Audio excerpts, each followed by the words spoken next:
क्या अविद्यानामन्तस्तिमिरामिहिरद्वीपनगिरे। तो प्रश्न यह उठता है कि हम अलग प्रकार की अलग परंपरा है अथवा अलग प्रकार की परंपरा है।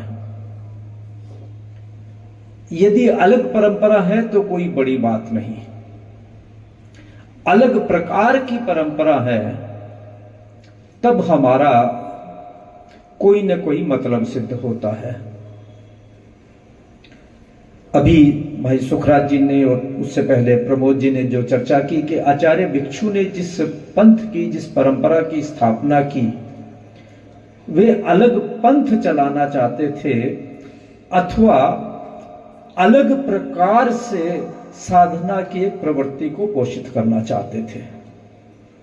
और एक समय ऐसा आया जब आचार्य भिक्षु को लगा कि अब चलेगा नहीं, यह कोई पालन नहीं करेगा, तो उन्होंने यहां तक चिंतन कर लिया कि अब हम अनशन स्वीकार करेंगे और मोक्ष के मार्ग की ओर आगे बढ़ेंगे। परंपरा चले न चले, लेकिन उनके संकल्प में इतना बल था कि सहवर्ती साधु साधियों ने कहा कि यह कार्य आप हमारे ऊपर छोड़िए, आप जिस संकल्प को लेकर आगे चले हैं उसी संकल्प को आगे बढ़ाइए। तेरा पंथ कल्याण परिषद की चर्चा हो रही थी। आचार्य महाश्रमण जी ने इस परंपरा का प्रारंभ किया कि धर्म संघ की सभी शीर्ष संस्थाएं महीने में एक दिन एक स्थान पर एकत्रित होकर संघ की नीति पर विस्तार से खुले मन से चर्चा करें। आदरणीय जाजू जी, वहां पर एक चर्चा चल रही थी, चुनाव हो कि न हो।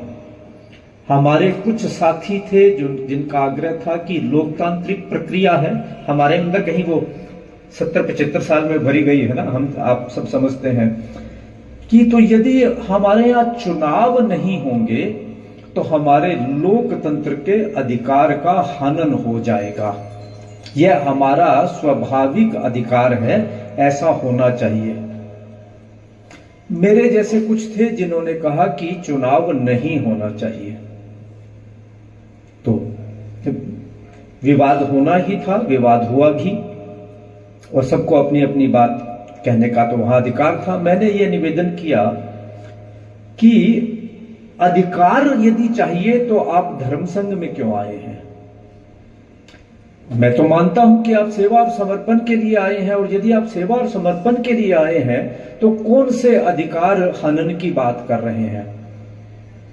और पूज्य गुरुदेव के सामने मैंने निवेदन किया कि हमारे सामने दो व्यवस्थाएं हैं, एक राष्ट्रीय स्वयं सेवक संघ की और एक राजनीतिक पार्टियों की।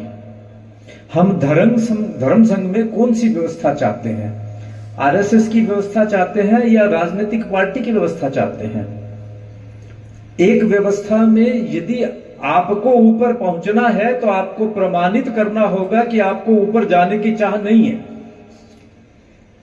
और दूसरी परंपरा में आपको ऊपर पहुंचने के लिए हर वक्त लड़ते रहना होगा। तो कौन सी मर्यादा का हम पालन करें? बस इतनी सी बात हुई और वह विषय वहीं समाहित हो गया। उसके बाद उस पर चर्चा नहीं हुई कि चुनाव की आवश्यकता है अथवा चुनाव की आवश्यकता नहीं है।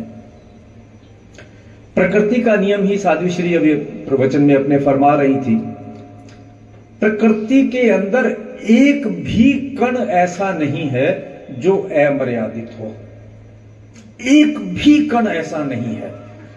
परमाणु से लेकर अनंत ब्रह्मांड तक कोई भी चीज अपनी उस मर्यादा को छोड़ दे तो प्रलय आ जाए।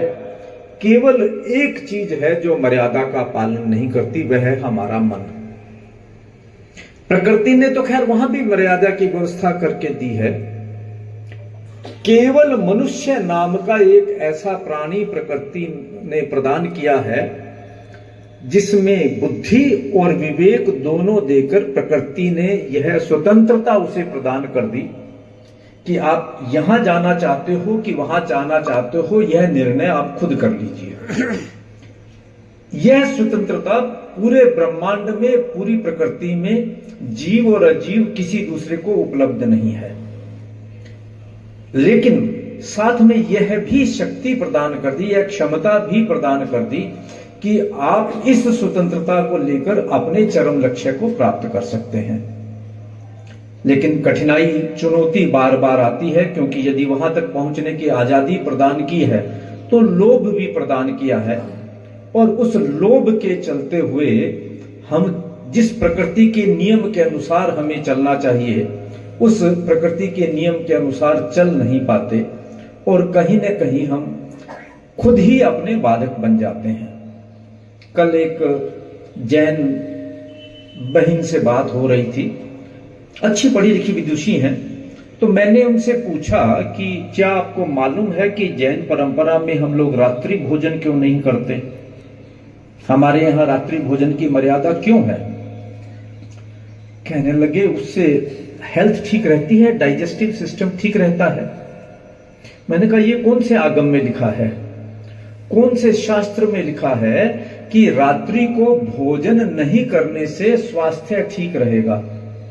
हम तो महावीर की वाणी को मानने वाले हैं, महावीर ने तो स्वास्थ्य की कहीं चर्चा नहीं की।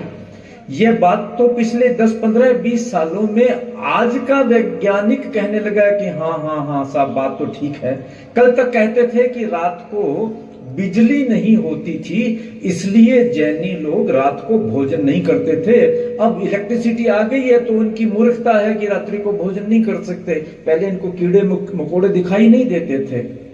नहीं, हम एक प्रकृति की मर्यादा का पालन कर रहे थे। प्रकृति ने यह व्यवस्था दी है कि रात्रि को जीव पैदा होगा और दिन में वह जीव नहीं होगा, सूर्य की रोशनी में वह नहीं होगा। तो रात्रि को यदि भोजन करेंगे तो अधिक हिंसा होगी, और यदि अधिक हिंसा होगी तो वह किसी न किसी रूप में हमें प्रभावित करेगी ही करेगी।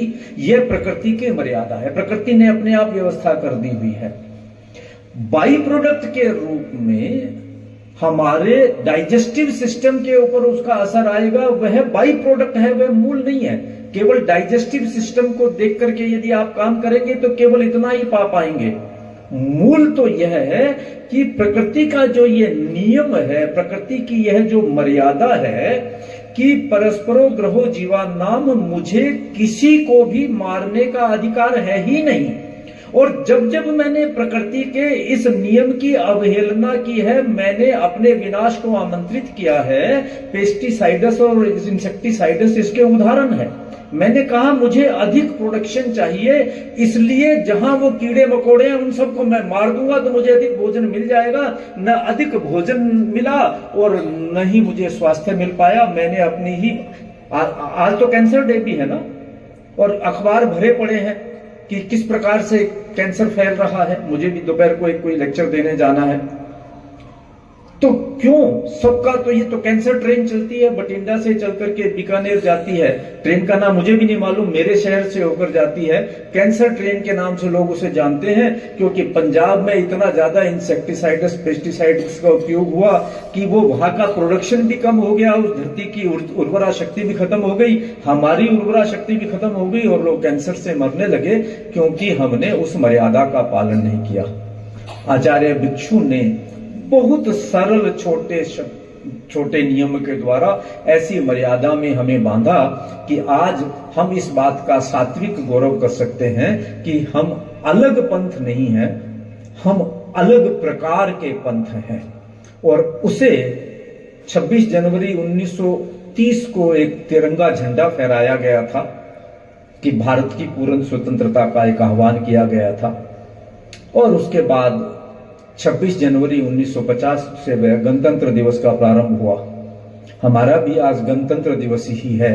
आचार्य भिक्षु ने, जो भाई प्रमोद जी बता रहे थे, कि एक संविधान लिखा था और फिर जयाचार्य ने उसे एक मर्यादा महोत्सव के रूप में हमारे सामने प्रस्तुत किया।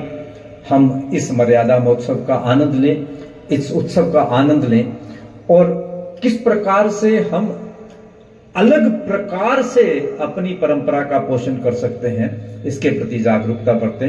इन्हीं शब्दों के साथ ओम हर।